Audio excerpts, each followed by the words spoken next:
আসসালামু আলাইকুম। আমি আপনাদের ভালোবাসার হুজাইফা আব্দুল্লাহ তাওহিদ। আমরা আজ দাঁড়িয়ে রয়েছি ময়মনসিংহের শেষ উপজেলা দুবাউড়া সুরেশ্বরী নদীর রাবার ড্যামের পাশে। পানি যেন ভারত থেকে প্রবল বেগে যাতে এসে বন্যা না করে, সেজন্য সরকারের পক্ষ থেকে নদীর মধ্যখানে এই রাবার ড্যাম তৈরি করা হয়েছে। এটি দেখুন, শুনুন কেমন শব্দ।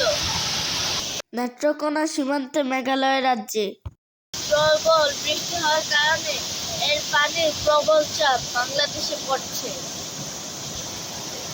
আমরা জানি ভারতের আসাম এবং মেঘালয় রাজ্যে প্রচুর পরিমাণে পাহাড় রয়েছে এবং ওখানে প্রচুর পরিমাণে বৃষ্টি হয়। সেজন্য পানি আসার আর কোনো জায়গা নেই। সেজন্য এর প্রবল বেগ আমাদের এই বাংলাদেশের উপরই পড়ছে। ময়মনসিংহ দুবাউড়ার সুরেশ্বরী রাবার ড্যামের কাছ থেকে আজকের জন্য এখানে বিদায় নিচ্ছি।